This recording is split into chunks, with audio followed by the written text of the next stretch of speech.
Hey everybody, welcome to a Tatter-a-fact here at the Girls Inc. studio in Las Vegas. Thank you for hanging out with me today. Brittany, I'm the type of artist that I respect difference. I respect the uniqueness of each artist. And to me, it doesn't matter what needle you use or your technique or your pigment line. That none of that ever has mattered to me. It's the end result, you know? So, well, that's what makes teaching interesting. Yeah. Because everyone's going to have a different style, right, or something that they're drawn to more than something else. Exactly. So I can give my students like all kinds of different tools, but they might all end up picking something different. Right. And not everybody's going to be good with the single. Right. And they might be better with, you know, a larger shader. They might be better with a mag. And certainly not everybody is good with a mag. One artist in particular, Michonne, I started her on a mag maybe 8 years ago. And she was getting dark spots in her lips at first. It was causing her not to like lips, and took the 11 mag out. But Amber did excellent with the 11 mag. Yeah. And so we put a 14 round shader in her hand, and her lip game changed just like that.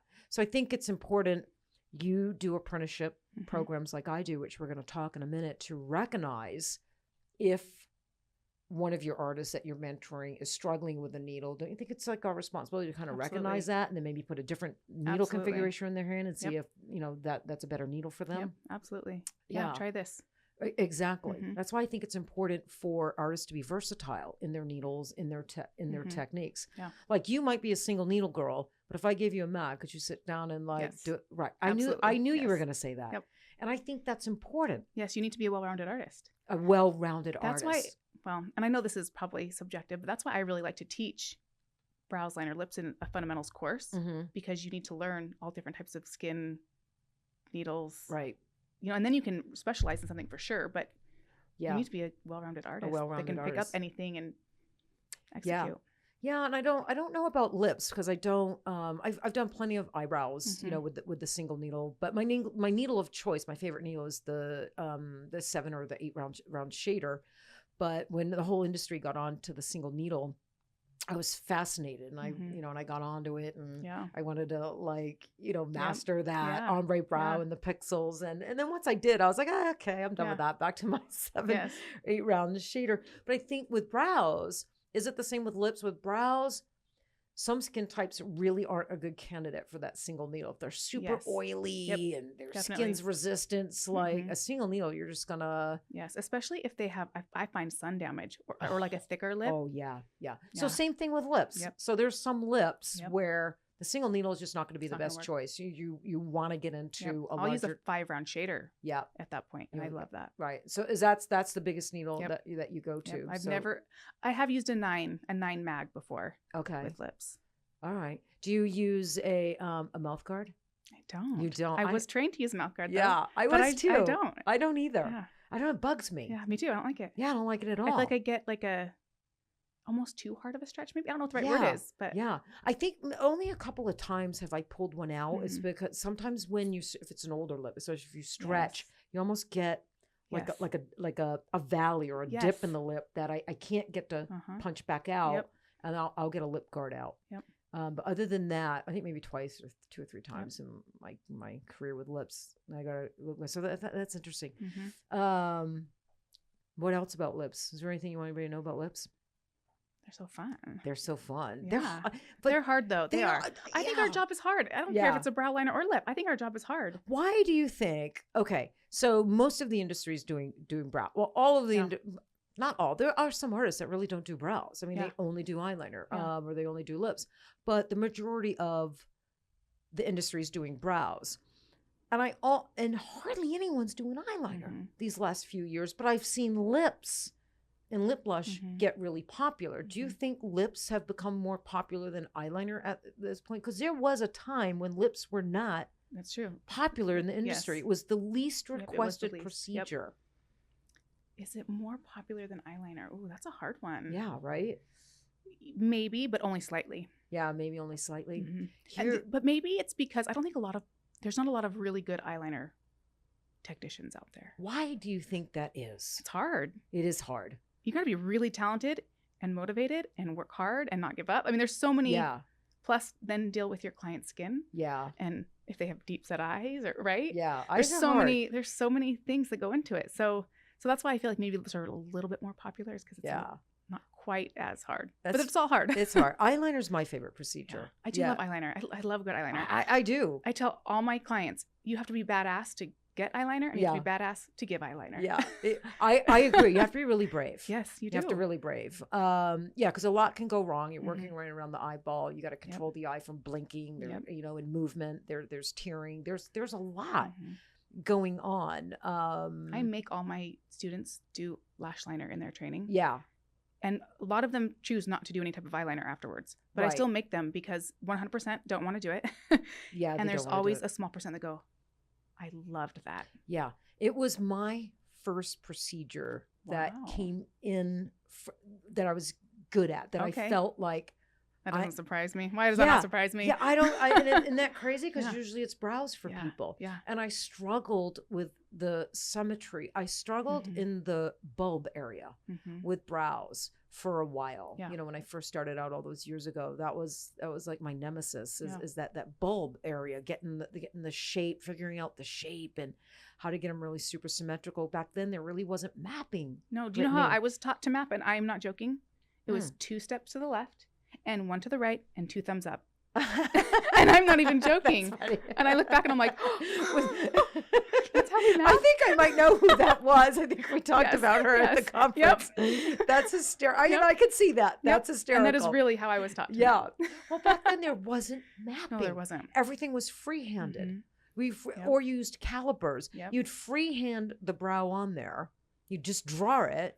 Most of us did. And then maybe you would get out calipers to like measure to make sure like you were right on the money. Nowadays, it's, string mapping, and there's all kinds of different ways to map and get your design on quick and symmetrical, which is, I think, a good thing. But I still really instill in my artists and my apprentices, I still want you to be able to freehand a brow. Definitely. I think it's important. Yes, you can use the string and go to your rulers and your measurement tools. That doesn't make you any less of an artist. Definitely use those. But I do force them to also freehand. Well, it's just a guide. That's what I tell my apprentices. I'm like, this is just a guide.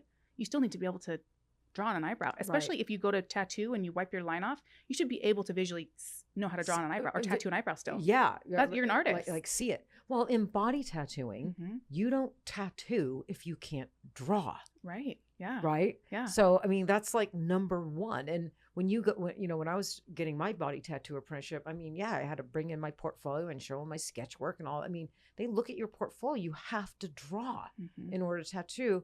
So I'm kind of the mindset of that. You have to be able to draw a pair of eyebrows, freehand them on, in order to be a well-rounded, really good artist. Yeah. And it will, like I said, it could like save your ass maybe sometimes. I mean, you could absolutely lose your stencil. Yeah.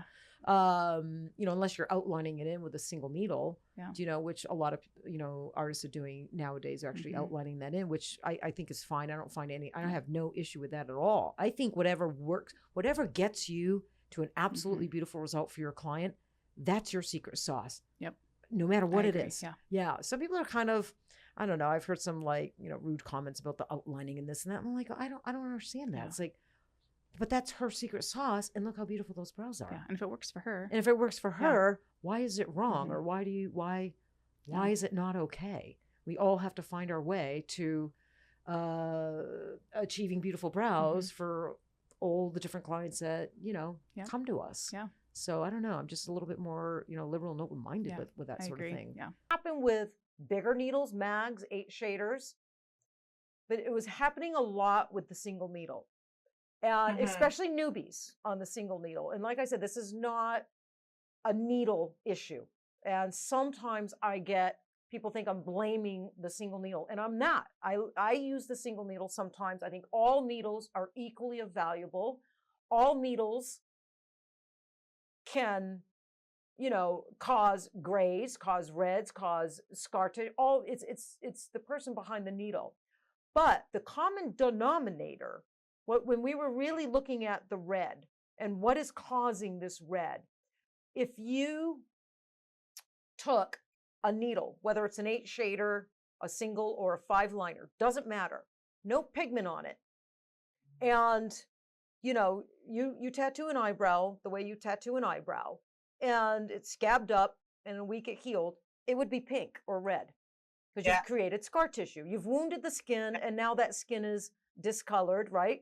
Post-traumatic, scar tissue color. And on most Caucasians, it's pink, it's reddish, it can be pinky orangey, it can be even kind of lavender if they have a strong purple undertone. How long that discoloration will last is very different for each client, each person. So in order not to see the pink, the red, the discoloration caused by the trauma of the needle, the pigment needs to stay in the skin and outlast that scar tissue. That scar tissue has to have time to heal away. On some clients, and this is science, on some clients it could be a year before that redness or pink skin heals away back to normal skin color. Now, Allison, imagine newbies getting, some people are taking 3 or 4 hours with the smaller needles, and they're and they're in the skin for 3 or 4 hours with a needle. The longer you're in the skin, we know, causes more trauma. Absolutely. And creates more redness, more scar tissue. And less. The skin not going to want to hold if you're right. And exactly. And we know now, if the skin is over traumatized, it tends not to hold pigment as well. If you're going a little shallow, it's going to exfoliate out faster rather than going into the upper dermal area. And I don't mean going too deep or being heavy-handed. I mean just going normal depth into that upper dermal area. And if you're lightly saturating, which a lot of people are lightly saturating now to get that really airy look, then the pigment is going to leave the skin before that red pink skin has time to heal away. And that is what we're seeing. And I think for iron oxides to be blamed for the redness, we need to resolve that. We need to get this information out, that it's not iron oxides. It's not high quality iron oxides. Or there are iron oxides out there somewhere that have really poor quality colorants that are using red iron ores that stain the skin, that last too long. Probably 100%. There's high quality pigments, high quality iron oxides, and there's low quality iron oxides, just like organics. There's high quality organics that are going to perform better, and then there's poor quality, poorly made organics that are not going to perform very well at all. So it's not really an iron oxide versus organics. One's better than the other. It's not a needle, a small needle versus a larger needle, and one's better than the other. It's not whip shading versus circles and one's better than the other. It's really all science. My other thing, I guess, and it's something because I do a lot of corrections, do a lot of correctional work. If I get a brow in that's 3 or 4 years old and it's a little bit warm, that's easy. Right. Most people or easier, in my opinion. Why do I find it a little bit easier to correct or adjust something that's a little bit warm? Well, because most people are inherently cool. So because most people need that little bit of warmth, as long as it's not too heavy and it's not too saturated and it's not something from one of these poor quality inorganics, then it's a nice base for me to work on. Something that's got a little bit of a warm undertone is really nice for me to work with. I can go in with a nice neutral brown and know that it's going to hold nicely and it's going to heal well. Whereas if I get someone come in with a brow that's 3 or 4 years old and it's greyed out, it might be from either a poor pigment choice or the pigment line that has faded in that way. Right. I find getting that warmth in is so much more difficult. Personally, I know there'll be other artists that have a totally flipped on its head view of that. But I would always rather be in a position where I need to cool something down the need to warm something up, because from a correctional point of view. Because I just find it easier if it's a good shape. If it's a good shape but it's got a slightly warm undertone, I'm rubbing my little hands together. This is forward. I'm a little bit different than you on that. Are you? Well, I was like, and I'm pleased I said. Well, a little bit different, a little bit, but I love chatting with artists that have a slightly different philosophy than me and address things from a different mindset and point of view, because I think it's fascinating. And and you just explained why that's your philosophy, and that, so it makes sense. It makes sense why you feel that way and why you address that way. It makes perfect sense. My philosophy is a little bit different, but it's twofold. Now, when I first do an eyebrow, virgin eyebrow, and it comes back to me after 6 weeks, I would rather that it's a little on the ashy side. And a new eyebrow. Right? A little on the ashy side, and I just have to add a little bit more warmth. That's just an adjustment. If a brand new brow comes back to me and it's too warm, to me, in my own mind, criticizing me, being hard on myself, I put too much warmth. I over added the warmth. I miscalculated the skin. Now it healed too warm. So now I might have to introduce a green or introduce a different target color that has a green fade, right? I'm on the same page as you with a new eyebrow. With a new eyebrow. Right. Okay. I was interested in seeing how you felt about that with a new eyebrow. Yeah, with a correction, I'm totally different. With a correction, something that's already been in the skin, that's aged, that's already there. You know, it's a client maybe that I haven't seen before. I'm much happier cooling down than warming up. Yeah, I'm with you on that. On a brow, like a brow comes back 3 years later. Would you rather it be a slightly warm or slightly ash? And I think whenever a brow comes back after 2, 3, 4 years and it's slightly warm or slightly ash, we're winning. Because both are easy, right? We just don't want extremes. You know, if it's extremely warm or extremely gray, that's when it's kind of nicely talking about lift, which I know was something we were going to talk about. Yeah, we will have to talk about that. Which is the perfect scenario when they're too much either way. I know. I like lift. I can go, oh, do you know what? This is borderline, but you know, let's do a little lift session and see if we can get a little bit of that out. Make it a little bit friendlier of a canvas to work on. And quite honestly, that's what I use. You know, I know that I think that with removal, when I first started using lift, I thought I was just going to battle a whole world of terrible eyebrows. I thought it was going to be complete removals that I was doing. And in truth, most of the work that I do with lift is correctional. It's to make a little bit more space in the skin. Yes. To make something less ashy if it's ashy, to make something less warm if it's, you know, oversaturated and warm, and give myself a better canvas to work on. And it's, you know, I just think that everybody should have that skill or that option. There is just so much correctional work now. How wonderful it is that so many people in the population have been introduced to permanent makeup.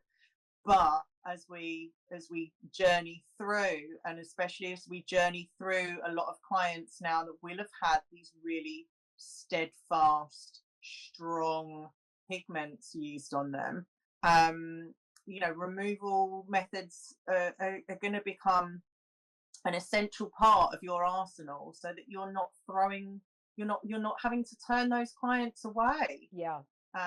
Or being unethical and taking them on and trying to fix something that you think is probably past its best. Yeah. You know? So it's important for artists. We all agree. I think most people agree. It's important for artists to understand organics versus inorganics versus hybrids, and what each one does the pros and the cons of each one, right? Because, or maybe not even pros and cons, but maybe how each one performs or doesn't perform in all these different scenarios. Do you think it's important to educate the client? Do you educate the client, or you just pick one, put it on them, and you know best?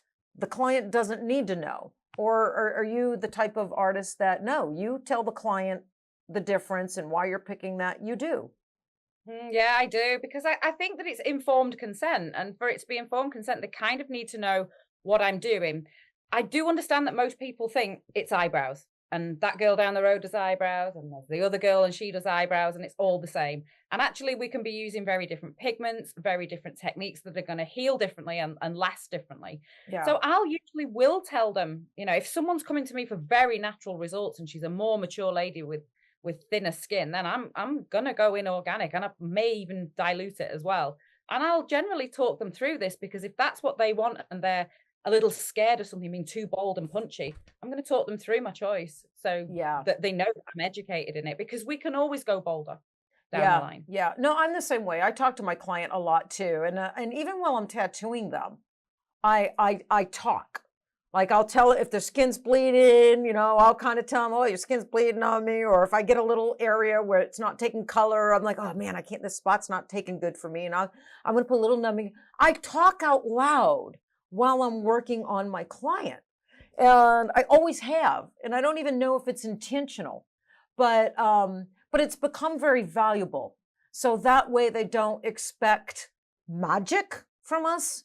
You know, I think it's really good for the client to understand what their skin is doing in that moment while we're working on it, whether it's being resistant or being challenging, you know, and those sort of things. So they don't expect magic, because I think a lot of clients, you know, they're looking at Instagram, which is highly edited, it's fixed, it's not real, they're all fresh procedures, and I think they're you know, and we're paying the price for that. I think these clients are coming in and they're expecting their brows to heal how these edited brow pictures look on Instagram. And I'm like, no, that's not real. It's not real. So I do agree with you. I think it's important to like educate them and talk to them and get their expectations more realistic, right?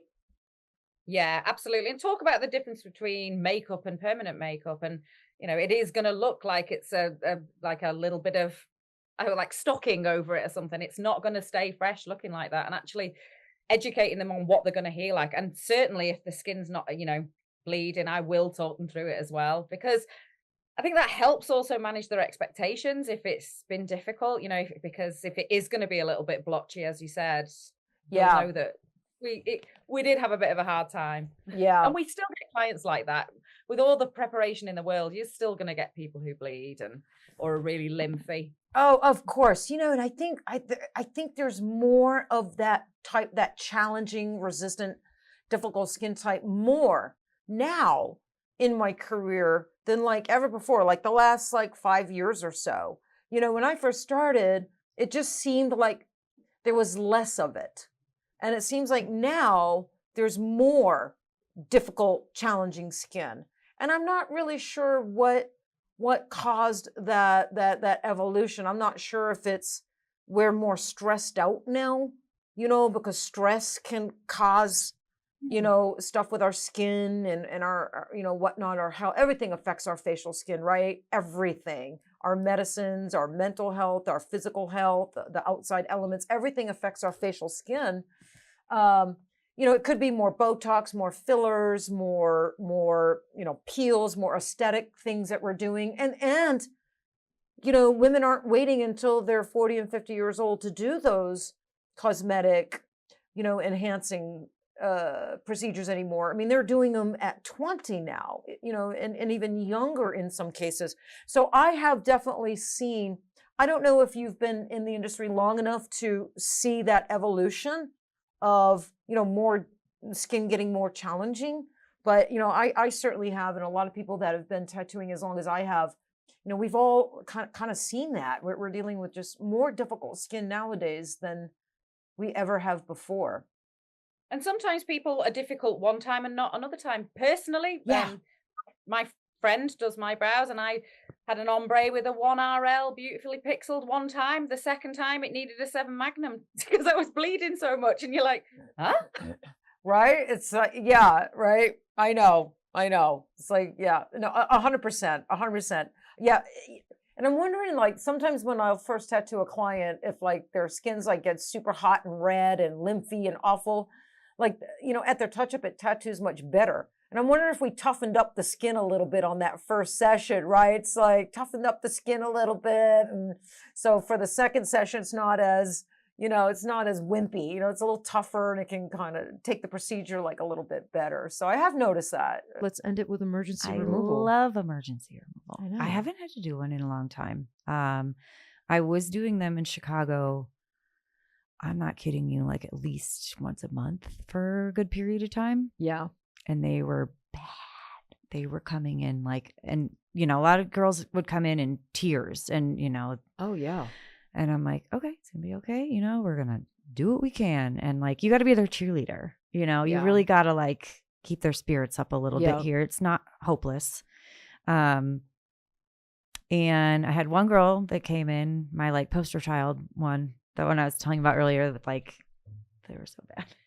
She came in, she's laughing, and I was like, okay, like this is new, because they don't come in laughing ever. They're upset. Mm-hmm. They're angry. They just spent money on this, and that no one wants to, their artist was like, well, sorry, like, I don't know. A lot of the times I feel like the artists are like, just wait it out. Yeah. They kind of tell them like, it'll heal softer, lighter, whatever.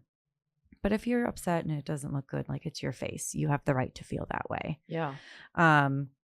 So anyway, she came in laughing, and she's like, I don't know, my friend did this, and I don't know what I was thinking to like let her do it. And I'm like, well, okay, like, let's see what we can do. And her boyfriend came in, and he's like laughing at her too. They were just like in such good spirits. I don't know how. I was like, I'd be so pissed if that was me right now. But we got it all out. Came out, and like, I saw her. She was a model for, I was doing a brow lamination class like 12 weeks later. And she's like, can I come in and be your model? And I was like, well, yeah, you're all healed up, and now I can get some after photos from your emergency removal, because that doesn't always happen. Right. We don't usually see those people again unless they need more sessions. Right. So she was just so thankful that, I was there and able to help her. And she's like, you saved my life. I can't believe I was so stupid. I'll never do that again. Yeah. I know. I think the last emergency removal I did, a lot of the girls do them here, but she was melanin rich gal, probably a Fitz 5. Okay. I would say.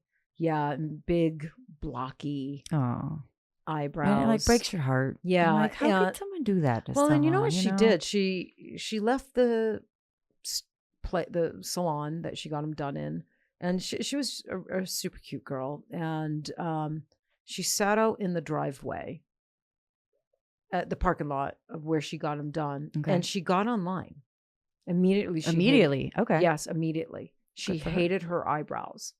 And she told, what do I do? Told the technician that she didn't like them. Can she take them? And the gal said no.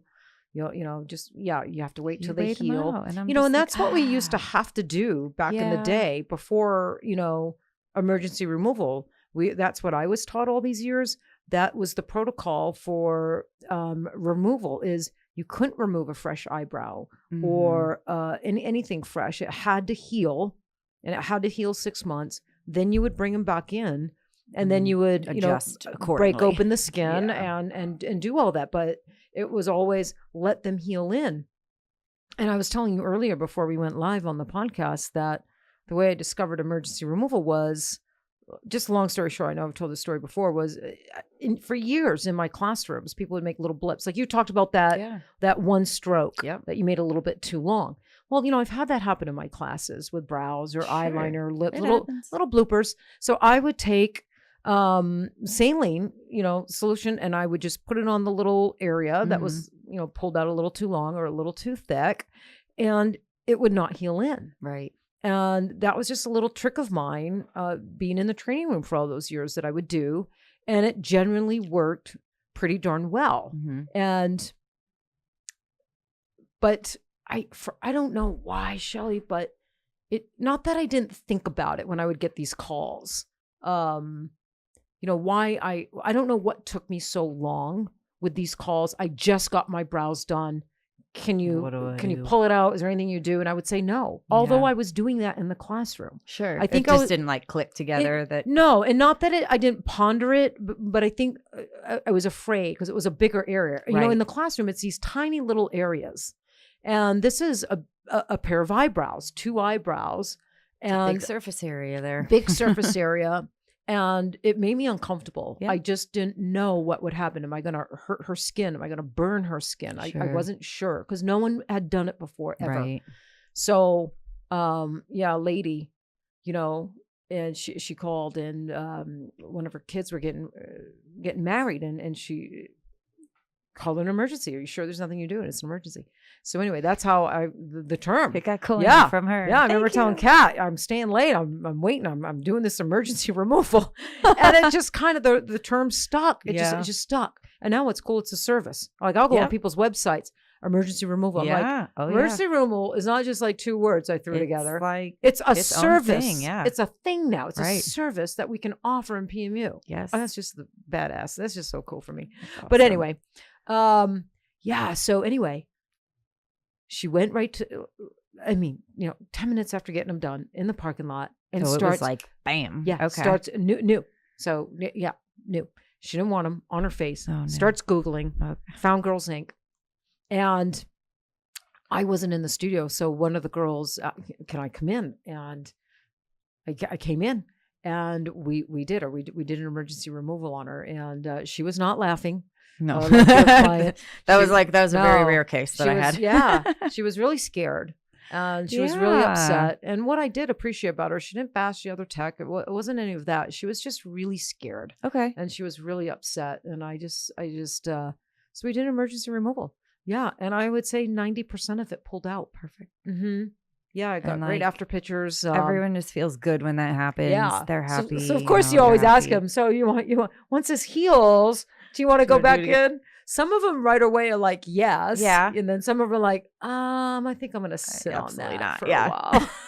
let me sit with that. Let me stew with that for a while. I'm not quite ready to dip back in. Right. So, but anyway, we've got a lot of it out, about 90%. That's awesome. Yeah, I find I get anywhere from, I would say 70 to 100% of it out. Yeah, that's a pretty good number. I'd say about, most of them is about 90%. Yeah. I've had a couple where it's like been like 70. And yeah. Then I'm wondering like how damaged their skin is from whatever, procedure they went through. Because some I'm like, wow, she like was in there, like and overworked the skin. Yeah. I think it depends too on the pigment. Yeah, and I have no idea what they used. We don't know if it's a high quality brand name. Right. Is it something they bought off Amazon, like an off brand? Is it carbon? Is it iron oxide? We don't know. It can depend on how deep it was implanted, how saturated. Right. Like I wasn't there. I don't know. Yeah. Is the skin thick or thin? Mm-hmm. Is it oily or dry? I find pigment pulls and lightens better when the skin's thinner and dry. Yeah. When skin's thick and oily, for me personally, I find it takes a little bit longer. It might be more sessions on skin like that. Not always. Yeah. There's always exceptions to the rule. Right. And there's always curveballs thrown at you. Yeah, and you're like surprised. And surprises when you're doing removal. Yeah, just like when you're implanting, just like when you're tattooing eyebrows or eyeliner, right? There's your steadies, like, right? Yeah. Your percentages, but then there's always surprises. Sometimes. You always, you're going to get surprised a time or two. I always feel like emergency removals come. That's another key part of the emergency part, because it's always like on my day off, or it's like I'm not there. And then you're like on call, you're like a nurse, like be right there, Yes. Well, when I launched Lift, I think I didn't have an emergency removal video on there, session on there for, I think, the first 2 years. Yeah, because when you guys updated it, you included that. Yeah, you can't schedule that. Right? Yeah. And it was really bothering me. But like we need that in there. Schedule. Yeah. How are you going to like coordinate that? You can't. Yeah. Wow. So I had to wait for someone to call. I happened to be here. And then get them to be like, yeah, you can record it. And have them, and have them agree to, was it like, or what is it still like for you to coming into the SMP world as women? You guys are going to the convention. I think that we can be overlooked. Definitely. I think we don't get too involved. We're so in our own world, me and Jess, that literally like our husbands get on really well, and they just like when we're together, they're just like it's just us, and it's just us and everyone around it, isn't it? But I think yes, there's for sure. I think you could be seen as a bit of a minority, or perhaps maybe not as serious or as good at SMP because we're a couple of girls, but I don't let it bother me. I just think we just stay in our lane and we're focused. We know we're good. Yeah. We know we work hard. We know we're ethical. We know our training is of a really bloody good standard. We work so hard to just do what we do and love what we do and give the best training. So if maybe there's people that don't think that's great, or that, maybe they think it's a bit humorous or whatever, I couldn't give a shit. Well, fuck I couldn't give a shit. I'm trying to be polite. Why would anybody find it humorous? So you're true women in this. We're just two women coming in that love scalp micropigmentation, and we're having a fucking laugh. Well, I think it's about we time. And actually, not we want that to there's not women doing scalp work. There is. Yeah, let's bring more in. 100%. And this is what we're saying. We're going to rock the industry. If more haven't come in. Because it's intimidating. I think because it is male dominated. I think it is. Right? We've had that feedback from students because we always say, what made you pick us? Because we want to know. Like, we're curious. We're like, there's some you've got amazing such a good choice, and incredible trainers, incredible artists. The look. No, shit at SMP, but the look. No, but I think you're right. And in what in this class, there was a really amazing takeaway from this class for me, and we talked about it last night. And when I walked in and out when we were booking the students, and you guys wanted a bald male head so bad, and we couldn't find a bald male head to book. And what did we end up booking all 3 days? Numerous women. Yeah. And this is it. It's evolving, the women. And it needs to get out there. Thinning hair, bald spots, sparse spots. It's massive. And for so many reasons, big. And the thing is, as well, for so many reasons, medical, hormonal. We had lots of weight loss surgery clients as well. Huge. Gastric. Loads. Thyroid issues can make you lose your hair. My mum is so much. Thinning on top. And actually, a lot of women, they didn't actually realise that this treatment, and they still don't, that this treatment is available. You know because why? it was so male dominated, and it's not marketed. And you guys call it density work. Yep. So there's the bald head, and 99.9% of that, if not more, is going to be male. Yeah. Right. But with density work, they're like, what's that? Yeah. There are hundreds of thousands of women. I think there's more walking around. I think there's more with thinning hair, thinning patches, bald spots. We did it on one of our students on the course. She's like, can you do mine? Well, actually, two of them. Yeah, I did. One couldn't. Yeah. And they don't know and they're embarrassed by it. My hairdresser, I was talking to her about this class coming, and she has 2 or 3 clients where she was fascinated by it. She had never heard of it. Yeah. But she had 2 or 3 hairdressing clients where she leaves the hair a little bit longer strategically on one side to cover part it one way. You'll be so surprised how many, honestly, that hair loss is massive. But it's not being marketed. No. So this is what we're here to do. Towards women that have this issue that affects their self-esteem and how they feel about themselves. They're embarrassed by it. They're covering it. They're always afraid the wind's going to blow their hair and expose the thinning spot. My mum really hates it. My mum wears hair pieces. I had a client, didn't I, that girl the other day, bless her, and she didn't know anything about it. She's not really on social media or anything, so she's not really seeing the posts. And it's a friend of a friend, and she's been wearing like the dark sort of like coloured dry shampoo for years. She wouldn't even really go swimming with her children because she was like, I can't, because it was, bless her heart, it was really severe. Yeah. But she'd messaged me, we got the pictures and I sent them to her. I was like, oh look, and she sent me a picture saying like, done my first hair wash on day 6, and she went, I honestly was scared that like, what if it does wash out, sort of thing, because I just couldn't believe this potentially was not going to wash out. The confidence it gives ladies, it's and men, and men. No, and I don't want to. Oh, we love doing men. This is all don't we? The confidence, the confidence it gives ladies and men. Men are always talked about. I mean, that's a given. Women, it's known. Yes, and that's why I wanted to focus on the female client. And actually, a lot of people that we train in SMP, they're both beginners and already doing permanent makeup. A lot of them, they've already got their client. They've already got their clients because they got their permanent makeup clients. They've got the eyebrows, eyeliner, they're lips women. on. They're women. You're basically halfway there already, and this is what's happened. I just think I know it's not a thing. I know this is going to come in. This is coming in as a storm. It is a storm. Stay in the pursuit of happiness, everyone, and we will see you next time.